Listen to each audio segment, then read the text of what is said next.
ভাঙড়ে যে বোমা বিস্ফোরণ ঘটেছিল সেই বোমা বিস্ফোরণ মামলায় অর্থাৎ তৃণমূল কংগ্রেসের প্রাক্তন বিধায়ক শওকত মোল্লার বিরুদ্ধে এবার ইউপিএ ধারা যোগ করলো এনআইএ, এবং এনআইএর যে আদালত সেই আদালতে তারা অনুমতি চেয়েছিল ইউপিএ ধারা যোগ করার জন্য।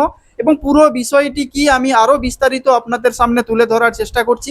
নমস্কার দর্শক, আমি স্নেহাশিস জানা, আপনারা দেখছেন নাচিন্দা টিভি। আপনারা জানেন যে ভাঙড়ের যে বিজয়গঞ্জ, সেই বিজয়গঞ্জ বাজারে বোমা বিস্ফোরণ মামলায় ক্যানিং পূর্বের যে প্রাক্তন তৃণমূল কংগ্রেসের বিধায়ক শওকত মোল্লার বিরুদ্ধে এবার ইউপিএ ধারা যোগ করলো এনআইএ।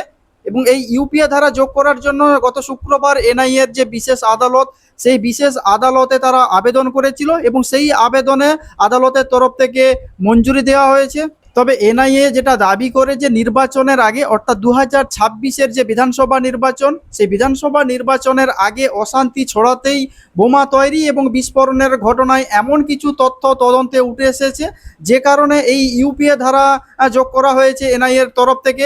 সেই মতো বিশেষ আদালতে তারা আবেদন জানায় এবং আবেদনে আদালতের তরফ থেকে মঞ্জুর করা হয়। তবে শওকত মোল্লাকে ভাঙড়ে যে বোমা বিস্ফোরণ ঘটেছিল সেই বোমা বিস্ফোরণ মামলায় মূল সন্দেহভাজন পলাতক হিসেবে চিহ্নিত করেছিল এনআইএর তরফ থেকে। এবং এনআইএর তরফ থেকে যেটা জানানো হয়েছিল যে ভাঙড় বিস্ফোরণ মামলায় গ্রেপ্তার হওয়া চতুর্থ অভিযুক্ত হলেন ক্যানিং পূর্বের প্রাক্তন বিধায়ক শওকত মোল্লা। তিনি মূল ষড়যন্ত্রকারী ছিলেন এবং অন্য অভিযুক্তদের বোমা তৈরির নির্দেশ দিয়েছিলেন শওকত মোল্লা নিজেই। তদন্তে এমনটাই জানতে পেরেছে এনআইএর তরফ থেকে। তদন্তে যেটা আরও জানা গেছে যে শওকত মোল্লা বিস্ফোরণ স্থলে অর্থাৎ যেখানে বিস্ফোরণ ঘটেছিল সেখানে তথ্য প্রমাণ নষ্ট করার জন্য আরও বাকি যে সকল অভিযুক্তরা ধরা পড়েছে তাদেরকে নির্দেশ দিয়েছিলেন। এবং কেন্দ্রীয়, আপনারা সবাই জানেন যে কেন্দ্রীয় স্বরাষ্ট্র মন্ত্রকের তরফ থেকে যেমনটা নির্দেশ দেওয়া হয়েছিল যে অর্থাৎ এই যে ভাঙড়ের যে বোমা বিস্ফোরণের কাণ্ডে অর্থাৎ রাজ্য পুলিশের কাছ থেকে মামলাটি এনআইকে স্থানান্তর করার জন্য নির্দেশ দেওয়া হয়েছিল, সেই মতো এনআইএ রাজ্য পুলিশের কাছ থেকে সেই মামলাটি তারা গ্রহণ করে এবং তারা তদন্ত শুরু করেছে। তবে এইবার শওকত মোল্লার বিরুদ্ধে অর্থাৎ সেই ভাঙড়ের যে বোমা বিস্ফোরণ কাণ্ডে অর্থাৎ 26-এর বিধানসভা নির্বাচনে এবার ইউপিএ ধারা যোগ করলো এনআইএর তরফ থেকে। এবং আপনারা জানেন যে বিধানসভা ভোট, সেই বিধানসভা ভোটের দিন কয়েক আগে বিস্ফোরণের একজনের প্রাণ ঘটে অর্থাৎ ভাঙড়ে যে বোমা বিস্ফোরণ ঘটেছিল এবং জখম হয়েছিল বেশ কয়েকজন। তবে সেই ঘটনায় আইএসএফ চেয়ারম্যান তথা ভাঙড়ের বিধায়ক নওশাদ সিদ্দিকী এনআইএ তদন্তের দাবি করেছিলেন। তবে শেষ পর্যন্ত পুলিশের হাত থেকে তদন্তভার চলে যায় জাতীয় তদন্তকারী সংস্থা এনআইএর হাতে। এবং এনআইএ তরফ থেকে যেটা জানানো হয়েছিল যে বিস্ফোরণের পর মৃত এবং আহতদের গাড়ি করে নিয়ে যাওয়া আরও একজন অভিযুক্তকে গ্রেপ্তার করা হয়েছিল এবং যেটা অনুমান করা হয়েছিল যে সেই সূত্র ধরেই শওকত মোল্লার খোঁজে ছিল এনআইএ বা জাতীয় তদন্তকারী সংস্থা।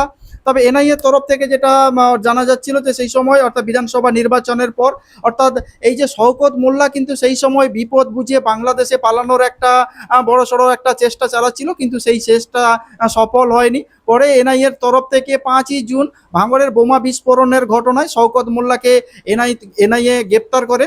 এবং আপনারা জানেন যে গত 6ই জুন অর্থাৎ এই শওকত মোল্লাকে নিয়ে কলকাতার যে নগর দায়রা আদালত, সেই নগর দায়রা আদালতে অর্থাৎ পৌঁছেছিল এনআইএ এবং আদালত কক্ষে সেই শওকত মোল্লাকে নিয়ে কিন্তু বা হেফাজতে রাখার দাবি তারা করেছিল এনআইএর তরফ থেকে। নিউ টাউনে এনআইএর দপ্তরের বাইরে শওকত মোল্লার বিরোধীরা তারা জড়ো হয়েছিলেন, ডিম এবং মাছ হাতে বিক্ষোভ দেখিয়েছিলেন, যেটা আপনারা সবাই জানেন। তবে 26-এর যে বিধানসভা নির্বাচন, সেই বিধানসভা নির্বাচনের আগে অর্থাৎ তৃণমূল কংগ্রেসের জমানায় এই শওকত মোল্লা এবং তার ছেলের বিরুদ্ধে ভুরি ভুরি অভিযোগ উঠেছিল।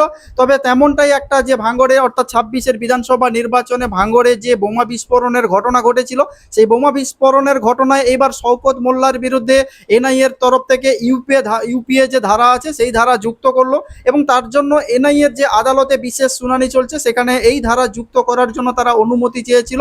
এবং সেই অর্থাৎ যে এনআইএর যে আদালত, সেই আদালতের তরফ থেকে সেই আবেদন অর্থাৎ এনআইএর তরফ থেকে যে আবেদন করা হয়েছিল সেই আবেদন অর্থাৎ মঞ্জুর করা হয়। অর্থাৎ অতএব বলা যেতে পারে যে ভাঙড়ের যে বিধানসভা নির্বাচনের আগে যে বোমা বিস্ফোরণ ঘটনা ঘটেছিল সেখানে শওকত মোল্লার বিরুদ্ধে এইবার বোমা বিস্ফোরণের জন্য ইউপিএ ধারা যুক্ত হলো। অর্থাৎ আরও বড় বিপদের মধ্যে ভাঙড়ের প্রাক্তন বিধায়ক শওকত মোল্লা বলা যেতে পারে।